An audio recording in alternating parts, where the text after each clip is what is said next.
জীবনের শেষ বয়সে মানুষের সবচেয়ে বড় ভরসা তার সঞ্চয় আর নিরাপত্তা। কিন্তু নরসিংদীর এক বাক প্রতিবন্ধী বৃদ্ধার জন্য সেই সঞ্চয় হয়ে উঠল মৃত্যুর কারণ। 2 যুগেরও বেশি সময় ধরে একটি রেল স্টেশন পরিষ্কার পরিচ্ছন্ন রেখে যাওয়া বুবি বেগমকে নির্মমভাবে মারধর করে তার জমানো টাকা ছিনিয়ে নেয় দুর্বৃত্তরা। পরে হাসপাতালে নেয়ার পথে মৃত্যুর কোলে ঢলে পড়েন তিনি।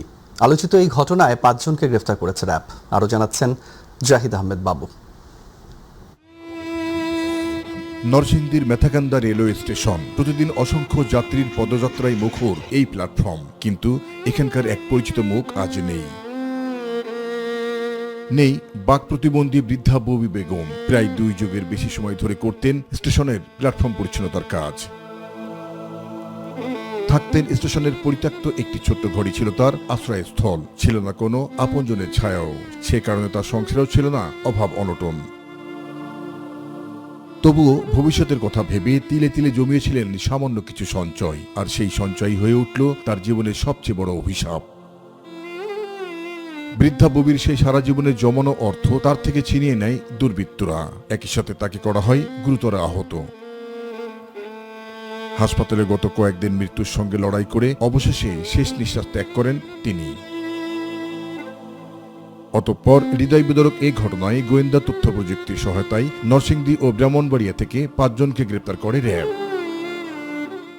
রাজধানীর কারণ বাজারস্থ র্যাবের মিডিয়া সেন্টারে এক সংবাদ সম্মেলনে র্যাব জানায়, বৃদ্ধার সঞ্চিত অর্থ ছিনিয়ে নিতেই এই হামলা চালানো হয় পরিকল্পিতভাবেই।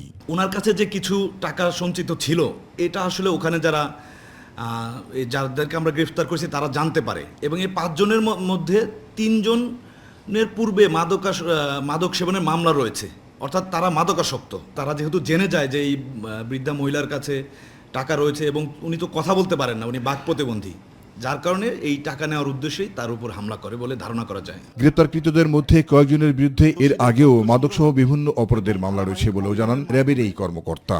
আমরা মোট 5 জনকে শনাক্ত করি এবং গ্রেফতার করি। প্রথমে আমরা 3 জনকে গ্রেফতার করি নরসিংদী জেলা থেকে, 2 জন ব্রাহ্মণবাড়িয়ার নবীনগর উপজেলাতে চলে যায়। আনুমানিক 20,000 টাকা বলে আমরা তদন্তে পেয়েছি। জাহিদ আহমেদ বাবু, মাই টিভি, ঢাকা।